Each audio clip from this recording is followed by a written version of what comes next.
Bueno, buenos días a todos. Eh, Vuelvo sobre las palabras de Ulises Forte. Agradezco la presencia de ustedes aquí y por supuesto sé que han hecho unos cuantos kilómetros y un día bastante frío. Y por supuesto la presencia de la gente joven de las escuelas que son los que creo que allí reside el futuro. Bueno, para empezar y no ir demorándonos mucho y dejarle más tiempo a Eugenia que es una millennial, ella va a hablar exclusivamente sobre ustedes, sobre la gente más joven y no tanto sobre los más viejos como nosotros, ¿no? Pero el mundo está cambiando rápidamente, tan rápidamente que fíjense que ustedes a la izquierda de la pantalla van a ver una serie de elementos tecnológicos que supieron marcar nuestra época, los que peinamos cana. Incluso faltan algunos, como el Wincofone y algunas otras cositas que no están. Y hoy han sido suplantados exclusivamente por este elemento que es la telefonía celular.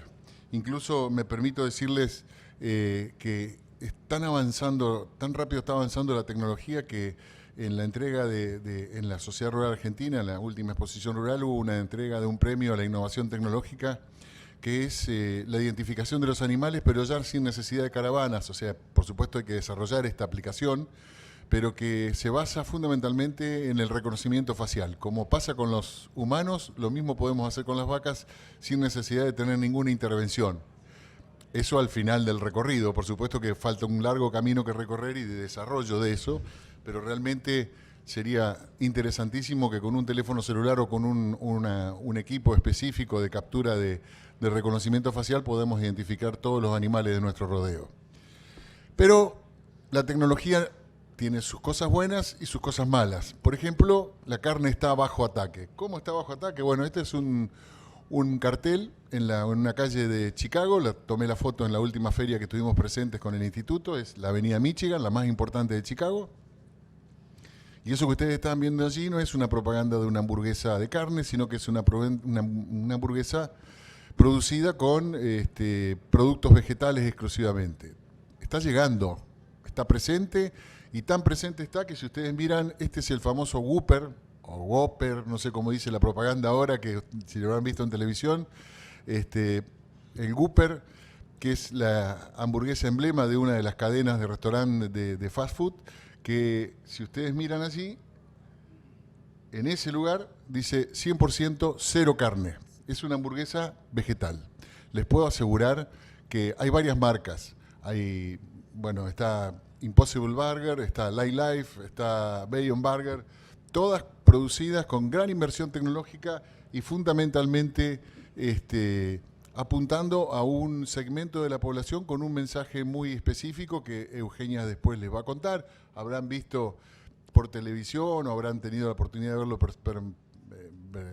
propiamente o habrán escuchado de este reclamo que hubo de unos veganos en la Sociedad Rural Argentina y el evento con los gauchos que allí estaban, que casi, gracias a Dios, no terminó en nada, pero hay un enfrentamiento bastante importante. Bueno, lo que ellos pretendían era tener presencia en los medios y lo lograron. Ahora, cuando uno empieza a analizar un poquitito este tipo de... Nos tenemos que defender, tenemos que luchar en todos los sitios, tenemos que defender la carne.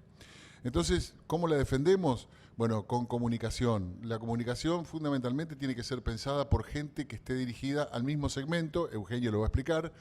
Eh, Nosotros los más viejos ya quizás no estamos tan capacitados para llevar mensajes a esta población juvenil, pero sí para analizar información.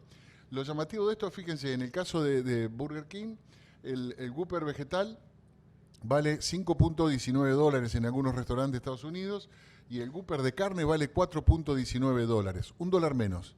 En el caso de McDonald's, que es el otro que conocemos nosotros aquí, $5.80 el McVegan y $3.99 el famoso Big Mac.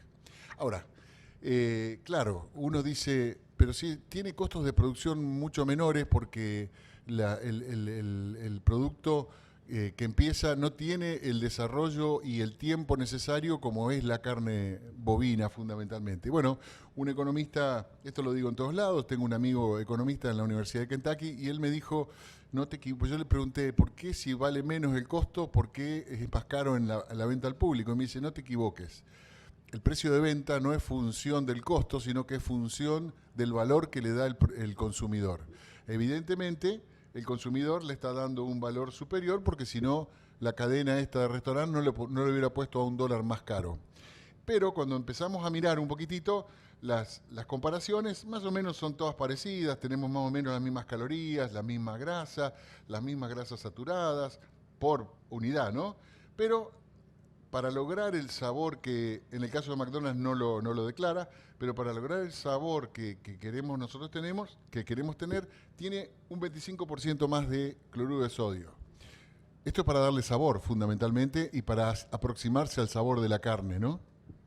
Lo han logrado muy bien, pero está el 25% más de sodio y todo el mundo sabe de que la tendencia mundial es a la reducción de la cantidad de sodio en los alimentos porque el sodio en exceso es perjudicial fundamentalmente para las enfermedades cardiovasculares. Bueno, y después, en el caso de las proteínas, más o menos en el caso particularmente de Burger King, es parecido, pero en el caso de McDonald's tiene 7,5 gramos de proteína y en el caso del Big Mac 25 gramos de proteínas. Yo digo, tenemos que diferenciarnos. Entonces, ahí vemos, está en inglés, pero dice, el cerebro necesita carne porque hay muchos beneficios para la salud mental en una dieta carnívora. Recordemos que el humano es omnívoro. Consume cualquier cosa, omnívoro consume cualquier cosa, tanto vegetales como productos vegetales como productos animales. Es muy bueno tener una dieta balanceada porque hay una serie de productos, aminoácidos esenciales fundamentalmente, y algunos oligoelementos que no están presentes en los vegetales y que sí están presentes en las carnes. Y acá viene un cuento de un estudio que se ha hecho de la Universidad de Harvard en la cual se plantea seriamente desde arqueología antropológica, en el cual se plantea seriamente por qué el hombre de Neandertal, que fue una de las ramas de nuestros antepasados, digamos, se extinguió. Y le ganó el Homo erectus y luego el Homo sapiens, que venía de África. Ese Homo erectus, ese Homo sapiens era más débil físicamente, estaba menos adaptado al medio ambiente y sin embargo prevaleció. ¿Por qué prevaleció? Porque tenía esta parte más grande, desarrolló mejor el cerebro. Entonces, cuando uno empieza a hablar de dietas carnívoras, nos encontramos que, por ejemplo, esta publicación dice los vegetarianos son menos saludables y tienen una menor calidad de vida que los consumidores de carne. O sea, todo basado en evidencia científica. No estoy tratando de imponer un eslogan. Lo que sí digo es, podemos nosotros tomar como forma de vida, consumir alimentos vegetales, pero ¿por qué hacer una crítica excesiva del consumo de carne bovina? Miren, yo salía de la rural y estaban todos los veganos ahí afuera y uno de ellos, que incluso en la televisión, una chica, dijo, ¿por qué comen huevos si la gallina sufre cuando lo pone? Pero la gallina no va a dejar de poner huevo por más que nosotros, porque es un elemento reproductivo de ellos, digamos. La gallina no va a dejar de producir huevos. Es bueno poder aprovechar ese excedente y llevarlo a categorías industriales porque tiene, bueno, en ese sentido, creo que el mensaje de ellos es muy agresivo y nosotros tenemos que defendernos con mensajes más, más amplios, más pragmáticos y, por supuesto, respetando las decisiones individuales. Los estudios han encontrado, esto es una publicación médica, que el consumo de dieta de carne está muy unido a la reducción de presencia de esclerosis múltiple, o sea, baja estadísticamente la presencia de enfermedades como esclerosis múltiple. Y no terminamos ahí. La tecnología sigue avanzando y acá tenemos lo que llamamos carne de laboratorio. En países donde se consume mucha carne procesada, como es el caso de la hamburguesa, Estados Unidos consume más del 50% de la carne que consume, que está alrededor de los 40 kilos por habitante y por año, con productos procesados. En ese caso, este tipo de productos, si llegaran a tener un valor que se viene acercando rápidamente, Eugenia les va a contar después, se viene acercando rápidamente al costo de producción de la carne bovina natural, puede ser que tenga ciertos beneficios. Incluso, creo que aquí está después, vamos para atrás. hay muy fuerte inversión en el desarrollo de esto y la tecnología viene creciendo rápidamente. Acá tenemos una serie de amenazas de las cuales nos tenemos que defender. Tenemos que defender demostrando las cualidades de la carne, de las carnes en general y específicamente en nuestro caso de las carnes bovinas. Pero lo que no van a lograr es esto, este hermoso bife. Este es un bife ancho, fíjense ese marmoleado, ese porcentaje de grasa. La grasa es la que le da justamente el sabor a la carne. Esto no lo van a poder lograr si no se sobrepasan las líneas éticas. ¿Qué me refiero con líneas éticas? Un tanque de reacción donde hay un esqueleto con huesos y que le estamos extrayendo músculos, que quizás hoy por hoy es pensar en ciencia ficción, pero en el futuro y como avanza la tecnología muy probablemente pueda ocurrir de que esto llegue a ese punto, pero vamos a estar sobrepasando líneas éticas que no debemos sobrepasar. Los consumidores están siempre muy preocupados por todo este tipo de cosas y fundamentalmente en el caso de las carnes. Este es un trabajo de la European Food Safety Agency en el cual uno puede ver qué le preocupa o qué tópicos son los que le preocupan a los europeos, que son los que mayor poder, uno de los bloques económicos que mayor poder adquisitivo tienen, que son los pesticidas en carne, los residuos de pesticidas. Fíjense, España, Francia, y por aquí hay algunos países del bloque de Yugoslavia, Grecia, están muy preocupados por ello. Aditivos en las carnes, esto es más que nada en Europa Oriental, enfermedades encontradas en los animales, esto es en los países centrales, en Croacia y toda esa zona, antibióticos y hormonas y esteroides, que preocupan mucho aquí sí a los países más importantes, importadores más importantes, como es el caso de Holanda, Alemania, Austria, Italia, los países bálticos. Después tenemos higiene de la carne, preocupa mucho a lo que es Inglaterra, y venenos producidos por las bacterias, o sea, toxinas producidas por las bacterias, Portugal e Irlanda. Todos son productos que aparecen en las carnes también, ahí los vegetales tienen sus problemas, ¿no? Pero fíjense ustedes en qué están preocupados, fundamentalmente la utilización de hormonas, promotores de crecimiento y todo ese tipo de cosas que hoy por hoy están siendo castigados por los consumidores. Bueno, ya yendo un poquitito y acelerando para no robarle tiempo a Eugenia, que les va a gustar muchísimo su exposición, vamos a hablar de mercados. Antes los mercados eran una cosa muy extraña porque había un circuito aftóxico de bajo poder adquisitivo y un circuito no aftóxico de alto poder adquisitivo. En el circuito aftóxico, por supuesto, eran los países que compraban carne pero que tenían en su territorio fiebre aftosa. En el circuito no aftóxico eran los países libres de aftosa, sin vacunación, y había dos criterios para la compra de la carne. Uno era el riesgo mínimo y otro era el riesgo cero. El riesgo mínimo es el que aplica la Unión Europea, en la cual nosotros podemos embarcarle carne a ellos sin hueso, porque el hueso es reservorio del virus de fiebre aftosa, sin ganglios, porque los ganglios son reservorios de fiebre aftosa, y con un pH de la carne por debajo o sea, una acidez, diciéndolo en criollo, de la carne por debajo de 5.9. Eso me aseguraba de que tenía cierta seguridad de que no iba a tener presencia de virus aftosa en ese corte. ¿En qué me baso para decir todo esto? 50 años, más de 50 años de exportaciones a la Unión Europea bajo este criterio y ni un solo brote de fiebre aftosa en la Unión Europea, que los hubo, con un virus originado en Sudamérica. Todos los brotes de fiebre aftosa que hubo en la Unión Europea fueron virus originados en Asia, que ingresaron fundamentalmente por Europa Oriental o por Turquía. Y después estaban los países que decían riesgo cero. Yo compro a países que son libres de aftosa sin vacunación. Ese es era el mercado de mayor poder adquisitivo y que estábamos completamente vedados. Allí estaba Japón, estaba Corea, estaba Estados Unidos, y era un territorio prácticamente los americanos comerciaban muchísimo se movían mucho en este esquema, fundamentalmente a Japón y a Corea, que tenían alto poder adquisitivo. Recuerden, el crecimiento del Producto Bruto Interno de Japón y de Corea hace 20 años atrás era muy alto, muy, muy fuerte. Son países desarrollados y territorio australiano y neozelandés, fundamentalmente.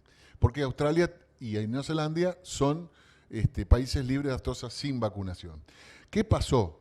Bueno, surgió un nuevo término. Los países del circuito aftóxico originaron un movimiento porque empezaron a crecer en su Producto Bruto Interno a tasas, como le dicen hoy, asiáticas, cercanas al 10% de crecimiento, con lo cual iban incorporando clases de mediano, o sea, clases de un poder adquisitivo a un estrato superior de mayor poder adquisitivo. Y sabemos que cualquier ciudadano en el mundo lo primero que hace cuando tiene un poquito más de dinero en su bolsillo no es comprar tecnología, eso está en segundo lugar, sino lo primero que compra es, lo primero que hace es mejorar la alimentación de su grupo familiar o de sí mismo. Y dentro de esa pirámide de mejora de la alimentación, la carne bovina está en la punta de la pirámide, es la más apreciada de todas. Por eso es que empezó este término fundamentalmente de seguridad alimentaria. Los chinos son 1.400 millones de habitantes, crecieron muy rápidamente, incorporaron clases de bajo poder adquisitivo a un mediano y alto poder adquisitivo y se transformaron en un gran mercado y empezaron a comprar carnes. Empezaron a comprar carnes por todo el mundo porque ellos no les importaba tanto el tema de libre aftosa con vacunación, sino que les interesaba tener este término que en español significa muchas cosas. Seguridad alimentaria puede significar que un alimento no me enferme, o seguridad alimentaria, y acá viene el punto, es un término que dice que yo pueda contar con ese alimento. Imagínense ustedes, 1.400 millones de chinos con una hambruna como en el año 1960. Por eso los chinos planifican muy cuidadosamente a 20 o 30 años adelante, porque no pueden permitirse tener una faltante de alimentos en semejante población. ¿Por qué? Porque se terminan comiendo entre ellos, se comen a los vietnamitas, se comen a los tailandeses, se comen a los mongoles, algún ruso que cruce por ahí cerca también se lo comen, y si hay algún occidental viviendo en Shanghái, se lo comen. O sea, no pueden, esto es, digamos, irónico, ¿no? Pero en realidad no pueden tener hambrunas fundamentalmente. Entonces, ellos apuntan mucho a lo que es la seguridad alimentaria. Esto preocupó mucho, perdón, me fui un poquito, pero preocupó mucho a los países que tenían alto poder adquisitivo y de repente Australia empezó a mandarle, por ejemplo, mucha carne a China y dejó de mandarle a Japón y a Corea, que eran sus mercados objetivos fundamentalmente. Entonces los japoneses dijeron, pero si nosotros tenemos plata, ¿qué es lo que pasa? Y lo que pasa es que los chinos están pagando más que nosotros. De hecho, los índices de precios internacionales con base en 2003 y comparándolo con 2018, que es el último dato, y esto es del Rabobank, han crecido índices, es una mezcla de precios de carnes que pagan los países del mundo, que es para, en términos absolutos, en términos relativos, perdón, para poder comparar porcentuales. El precio de la carne bovina creció un 45%. ¿Por qué? Porque claramente la oferta está siendo superada por la demanda de carnes. Esto es fundamental. Yo creo que tenemos un gran futuro en Argentina porque tenemos un gran potencial de desarrollo de nuestra ganadería y porque es un producto que ya casi, yo les diría, me atrevo a decir que ha dejado de ser un commodity la carne, solamente algunas categorías de carne son commodity para pasar a ser un bien escaso. Cuando es un bien escaso, no tiene precio.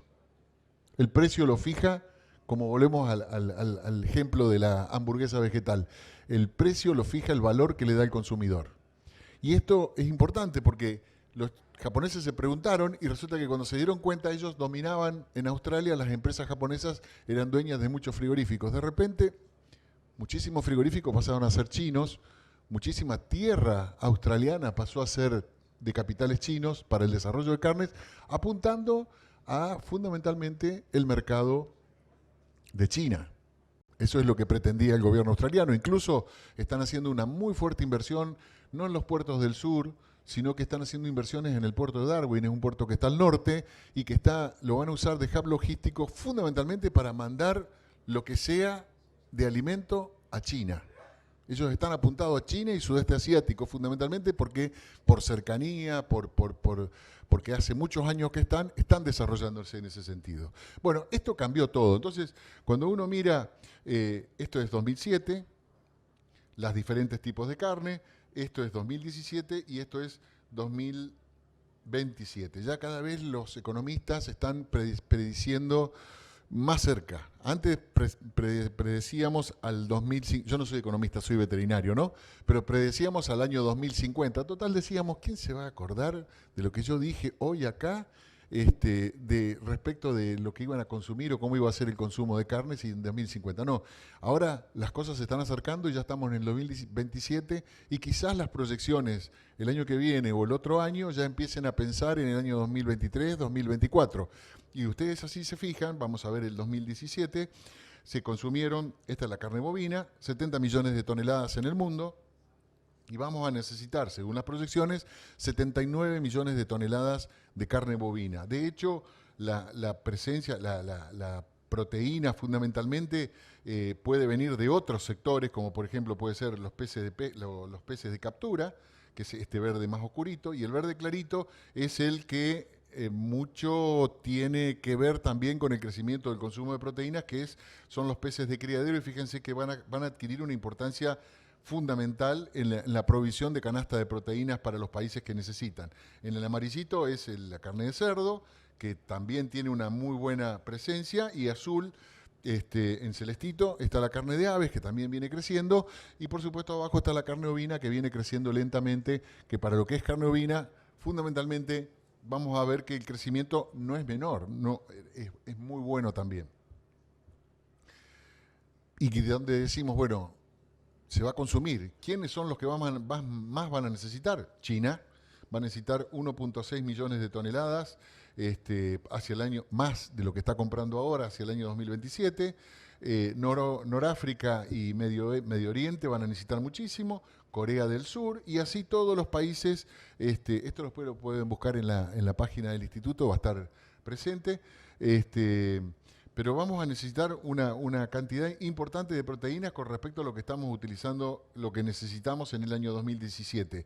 China, por supuesto, 681.000 toneladas más de carne bovina, el Medio Oriente y Noráfrica 287.000, y así todos con llamativamente aquí está. En México va a necesitar 165.000 toneladas más de carne, a pesar de que México es un país ganadero, pero sin embargo va a necesitar mayor cantidad de consumo de carne porque se va a desarrollar y va a aumentar el poder adquisitivo. Cuando hablo de desarrollo, les quiero contar, en China hay una clase media de alto poder adquisitivo, o sea que puede consumir carne bovina y pagar lo que sea por cortes, no los cortes de China que solamente son los que tradicionalmente hablaba Ulises hace un ratito, de garrón, brazuelo, cortes magros. Ellos no les interesa la grasa, no quieren grasa, prefieren agregarla de su propia producción. Carne magra, fundamentalmente proveniente de vacas de conserva, de toros, de todo ese tipo de productos, que valorizó mucho la vaca de conserva.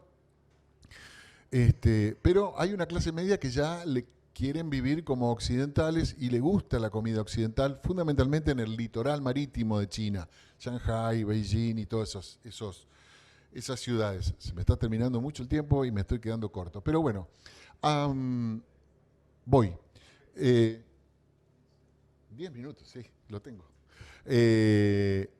Siempre tengo tendencia a extenderme, pero voy a cortar, les juro que corto antes del tiempo. Me fui. Estaba hablando de China. 300 millones de clase media de alto poder adquisitivo. 300 millones de personas que pueden pagar la carne el mismo precio que lo paga Europa o que lo paga Estados Unidos o que lo paga una persona en Dubái, por ejemplo, en un restaurante temático. Tengan en cuenta que China es algo inmenso, es algo tan grande, tan populoso. Los números son fantásticos. Cuando uno está en una feria en China, se presenta un comprador chino de una compañía china, Huawei, por ejemplo, o cualquiera de ellas, Cofco, y lo que quieren dice, bueno, quiero comprar carne bovina, te vendo. Bueno, pero quiero 100 contenedores por mes. Nah, yo te puedo hacer 1 o 2 o 4 por mes, no 100. Bueno, yo necesito 100, porque están pensando en la seguridad alimentaria. ¿Y dónde están los países que pueden crecer? Si uno mira el mundo, vamos a ver que Norteamérica produjo 15,5 millones de toneladas, Sudamérica produjo 15,3 millones de toneladas, África 1,7, Rusia, de carne bovina, ¿no? 7,3 China, la India 4,3, pero lo de la India es un poquito mentiroso porque es carne de búfalo, no es carne de bovino Bostaurus, digamos, ¿no? Rusia produjo 1,3 y la Unión Europea 7,9 millones de toneladas. Australia 2,3. Y cuando miramos el mapa mundi decimos, bueno, ¿dónde vamos a producir? Bueno, ¿dónde vamos a producir carnes? Vamos para atrás. Carnes bovinas. ¿Quién tiene potencialidad? Sudamérica. Brasil, Paraguay y Argentina fundamentalmente. Porque podemos utilizar campos de mediana y baja aptitud agrícola, pero de alta aptitud ganadera. Lo que estamos viendo, lo que vamos a ver hoy aquí.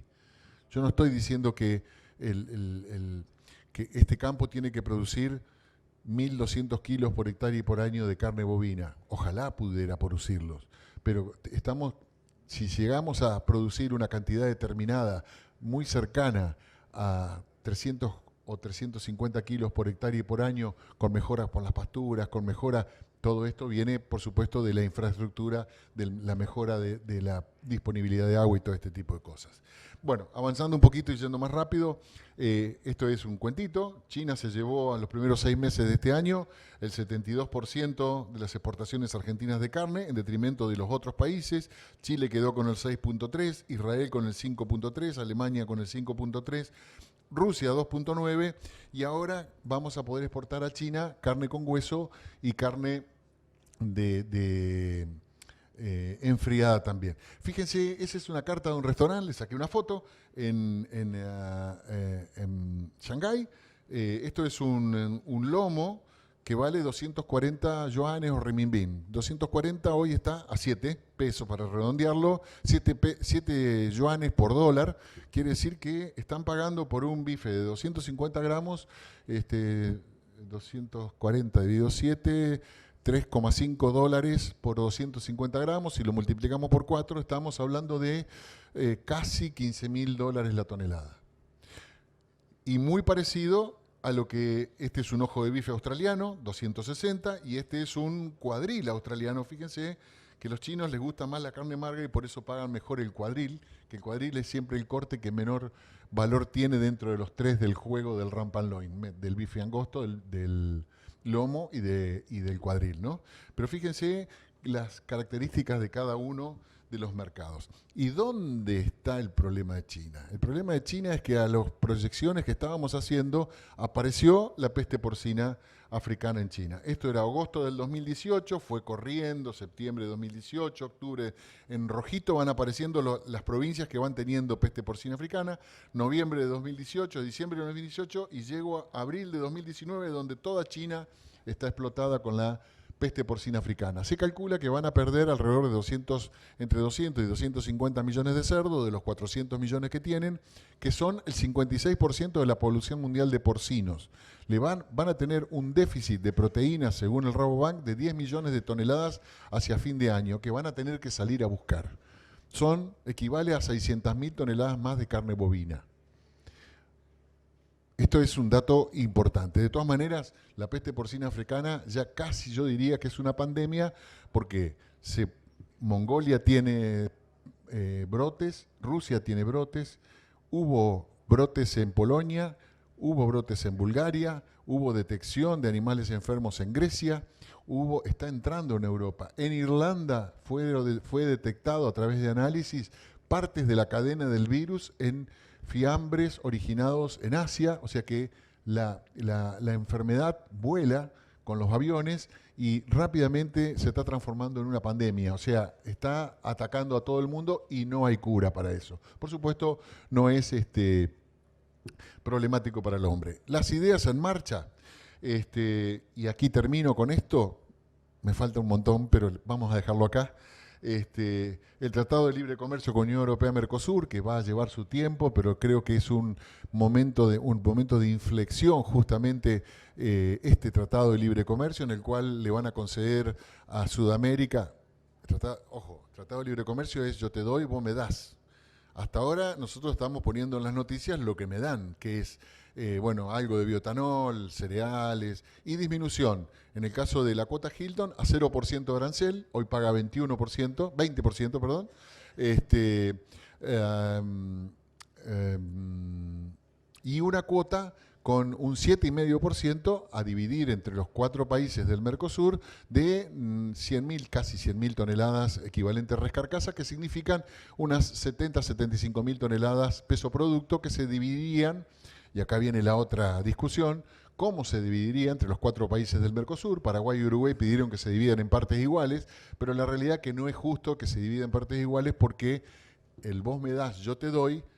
Por ejemplo, una de las cosas que va a haber es baja de aranceles en el ingreso de automóviles de la Unión Europea a los países del Mercosur, con lo cual, ¿a quién va a afectar? Fundamentalmente a los 2 países que tienen producción automotriz, que son Brasil y Argentina. Por lo tanto, de las regalías que genere la carne, hay que compensar un poco ese problema, porque hay que pensar cómo hacemos para ser más eficientes en la industria automotriz y que no se nos muera por firmar un tratado de libre comercio la industria automotriz y genere desempleo. Como ejemplo, les cuento, los australianos cerraron un acuerdo de tratado de libre comercio con China en el año 2014 lo firmaron, en el año 2024 es una reducción del 1% de ingresos de aranceles a la carne china, a la carne australiana a China, que quedaría en el 2024 en 0%. Y yo me preguntaba, digo, ¿y qué habrá ofrecido Australia? Bueno, en una charla en la Embajada Australiana hace 2 años atrás, la agregada agrícola comentó de que el gobierno estaba preparando un plan y ya estaba haciendo los anuncios porque en el año 2024, 10 años después, iba a desactivar toda su industria automotriz. ¿De quién van a ser los autos que van a andar en Australia? De los chinos. O sea, vos me das, yo te doy. El problema a resolver es qué hacen los australianos con la reconversión de su industria automotriz. Algo que los chinos no tengan o que no esté incluido dentro del acuerdo de libre comercio, que puede ser cualquier industria metalmecánica, pero nadie se va a quedar sin trabajo porque tienen 10 años para pensarlo. Bien. Estados Unidos está abierto, tenemos una cuota de 20.000 toneladas con un arancel preferencial, pero tampoco Estados Unidos es problemático porque nosotros no somos de venderle mucha carne de commodities para producción de hamburguesas, sino que más que nada Argentina puede colocar en Estados Unidos cortes de alto valor. Estos cortes de alto valor pueden ir fuera de la cuota porque el valor que pagan los americanos por la carne nuestra tienen un valor diferencial que soporta ese arancel diferencial que tienen el ingreso de carnes por fuera de la cuota. De todas maneras, Estados Unidos es un mercado tan grande y las ciudades son tan grandes que se puede, y por una cuestión de población latina y de turismo, la carne argentina es muy conocida y muy reconocida. No quieren, y nuestra campaña está apuntando a eso, no queremos decir la carne argentina es mejor que la carne americana. No.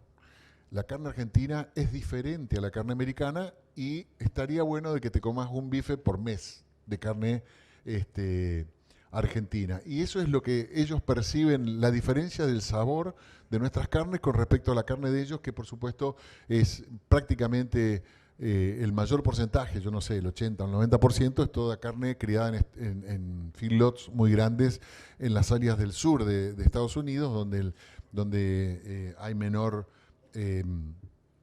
humedad, ¿no?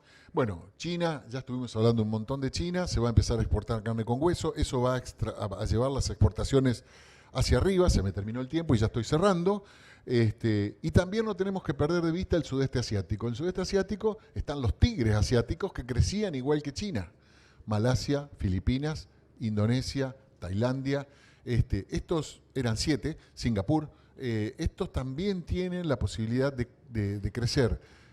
Los chinos están en 4 kilos y quieren llegar por habitante y por año de carne bovina y quieren llegar a 6 a 7 kilos en el año 2027. Indonesia consume y tiene el mismo ritmo de crecimiento que China, 2 kilos por habitante y por año de carne bovina. Lo que pasa es que son muy radicales en lo que respecta a la faena ritual, es exclusivamente musulmana.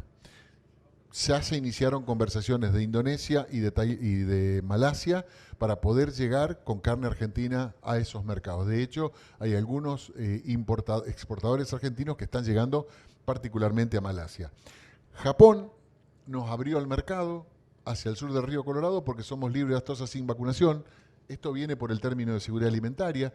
Japón claramente tuvo en su momento, nunca nos aceptó la regionalización del país. Ahora de repente la aceptan. De repente compran una fábrica en Uruguay que tiene el mismo estatus sanitario que el norte del río Colorado, o sea, libre, aftosa con vacunación. La única ventaja que nos llevan es la identificación, y acá sí, señores, no nos vamos a escapar. Si queremos colocar carnes argentinas de alto valor, no nos vamos a escapar directamente de la identificación como están haciendo los uruguayos, porque ellos le ha permitido abrir el mercado japonés teniendo el mismo estatus sanitario que nosotros, y a nosotros ni siquiera nos levantan el teléfono. ¿Pero por qué? Porque tienen un sistema de trazabilidad que podrá ser discutido o no, pero que es muy sólido y es muy importante para defender cuestiones sanitarias. Pero la trazabilidad es una cosa de doble vía, la identificación animal, digamos. Yo puedo identificar los animales para tener elementos que me permitan negociar en mejor posición a la salida de nuestras carnes, pero también, yendo para el lado de la producción, yo puedo saber y medir mi producción. Lo más importante de todo esto es medir la producción. Si yo establezco las líneas de base, puedo establecer objetivos cercanos, medianos y lejanos, con lo cual yo pretendo, tomando medidas, ir llegando y de paso medir si estoy logrando el objetivo o le estoy errando en el camino. Bueno, Corea estuvo una visita sanitaria hace 20 días atrás en Argentina, fue satisfactoria, estamos cumpliendo una serie de pasos, ya se está terminando el protocolo. Los coreanos sí son interesantes porque tienen el mismo poder adquisitivo que Japón, pero consumen 17 a 18 kilos por habitante y por año de carne bovina. Es territorio de gigantes, pero con que mordamos un poquitito de ese territorio de gigantes me refiero a que está dominado por Estados Unidos y por Australia, pero con que mordamos un poquito de ese territorio, es un nicho de mercado que también viene a consideración acá, en el Medio Oriente, Middle East y Noráfrica, Medio Oriente y Noráfrica, en el cual nosotros tenemos nichos de mercado, Dubái, Arabia Saudita, Kuwait, el Cairo, Egipto, toda la zona del Magreb, donde tenemos nichos, pero resulta que estos nichos, 1 más 1 más 1 más 1, sobrepasa la capacidad de oferta de carne de alta calidad argentina. Otro ejemplo, volviendo a Estados Unidos, y ya termino con esta frase, Estados Unidos, la apertura de Estados Unidos, como decía Ulises, nos permite llegar a Canadá, que ya estábamos abiertos por vía terrestre y no podíamos llegar, únicamente vía aérea. Podemos llegar a Estados Unidos, pero la apertura de Estados Unidos nos da un cierto estatus sanitario que nos permite que en otros países ni piensen en venir a inspeccionarnos, directamente nos abren. Y les voy a hablar, por ejemplo, del Caribe, donde hay un área turística muy importante donde nosotros podemos colocar, sabemos que están los grandes hoteles, las grandes cadenas de hoteles, y en todas las cadenas de hoteles quieren ofrecer una variada, en su menú quieren tener una variada presentación de carne, quieren tener carne americana, quieren tener carne australiana, y quieren tener carne argentina, porque la carne argentina, a pesar de los argentinos, de todo lo que hemos hecho nosotros los argentinos, es casi ya una denominación de origen. Bueno, espero no haberlos aburrido, me pasé 2-3 minutos, les agradezco, me falta un montón de contarles, pero lo dejamos para otra oportunidad. Muchas gracias. Muchísimas gracias, Jorge Torelli.